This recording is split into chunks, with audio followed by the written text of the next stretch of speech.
good morning, and happy Sunday from the farm.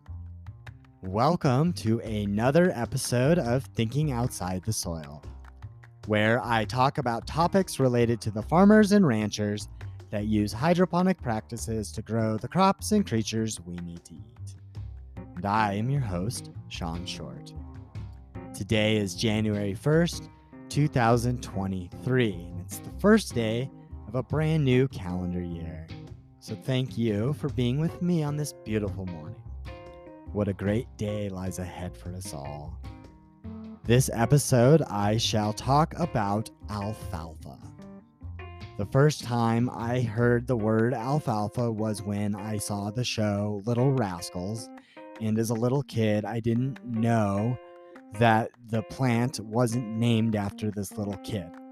I hope that's not too obvious. I wasn't actually born on a farm. Now, alfalfa is also called lucerne or canary clover, and it originates from what is now Turkey and Iran.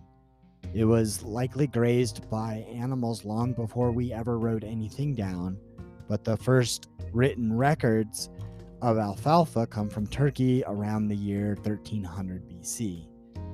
However, historians assert that alfalfa probably was grown much earlier, around 6000 to 7000 BC, and they say this because they believe that it was done at the same time that we domesticated the horse.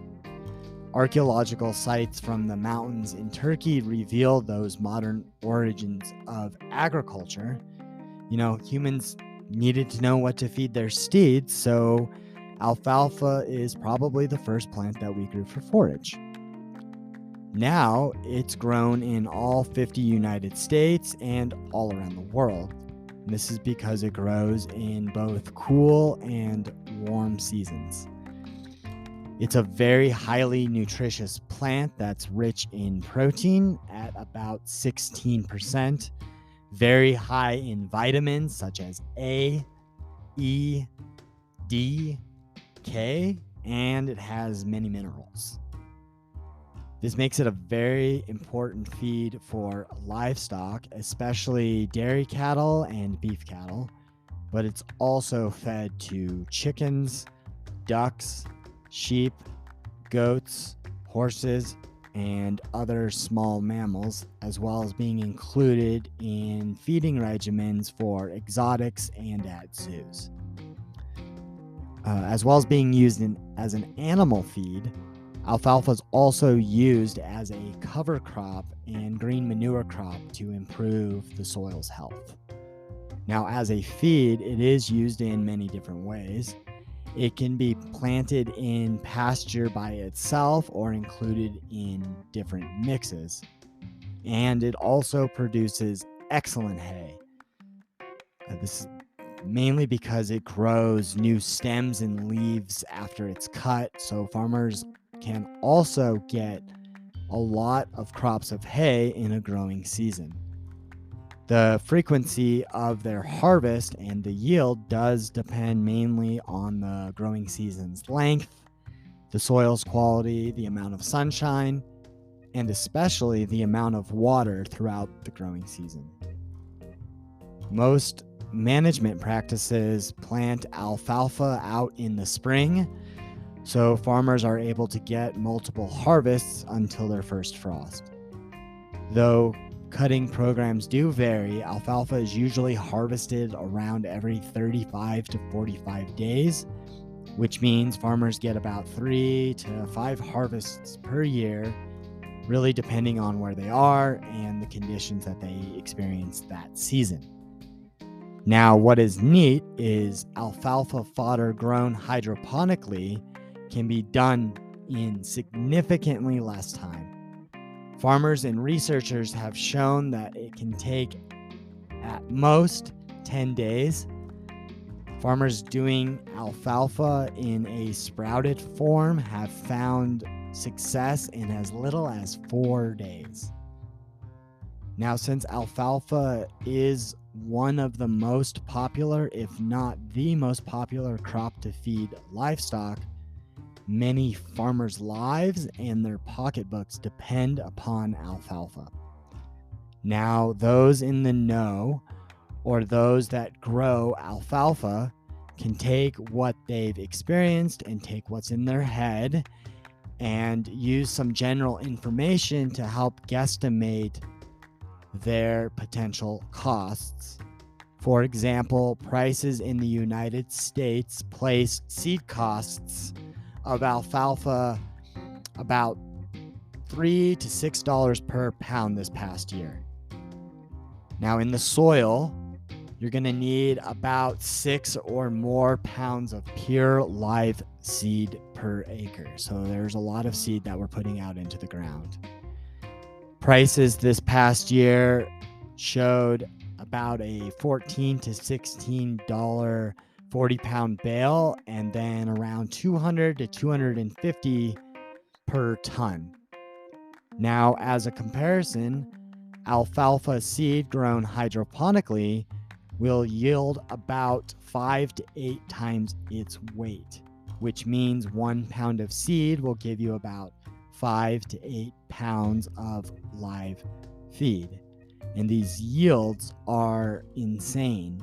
Hydroponic researchers in Jordan were able to get 87 tons of fresh matter per acre on an 8-day growth cycle. Now, when dried, that equates to about 7 tons of dry matter per acre. I'll let that sink in a little bit for those that have grown alfalfa, but for those that do not, the USDA's research service cites an average of about 3 tons of dry matter per acre per cutting. Now, on average, the alfalfa can be harvested every 35 to 45 days, equaling that 3 to 5 harvests per season, which is in line with the 3 to 4 cut methods of the alfalfa harvest that we do.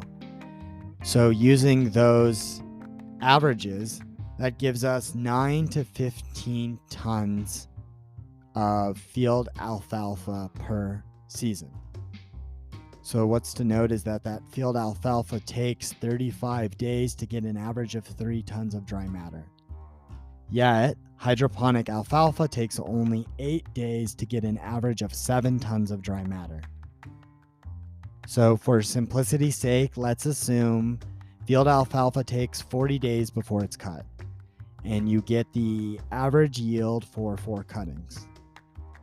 Over 120 days, a farmer will get 12 tons.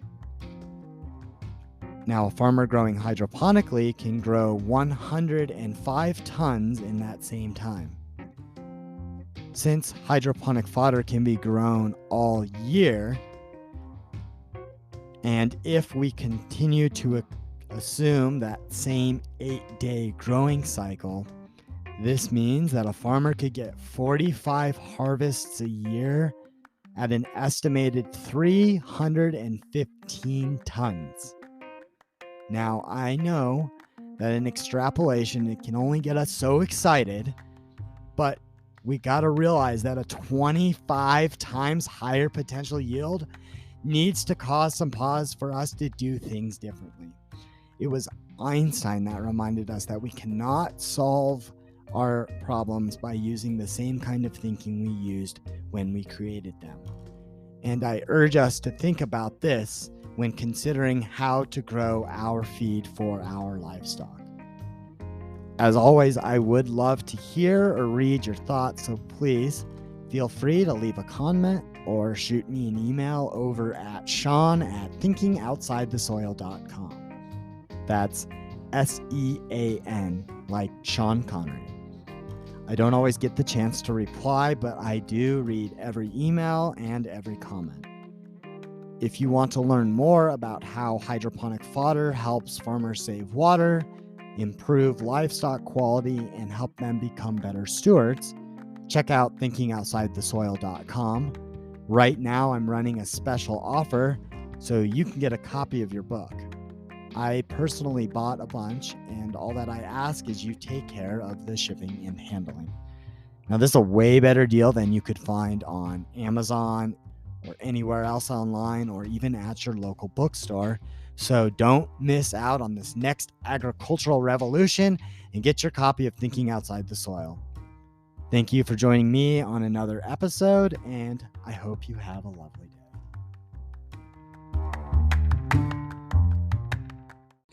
Hey, before you go, check out the links below. Leave me a rating and review, and follow the show. Don't forget to get yourself some of our Blooming Health blended sprouting mix.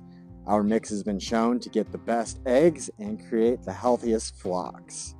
With feed costs going up, right now's the time to lock in a subscription so that you can get the best eggs without having to go to the grocery store or the feed store anymore. Check out the links below to get yourself some Blooming Health blended sprouting mix.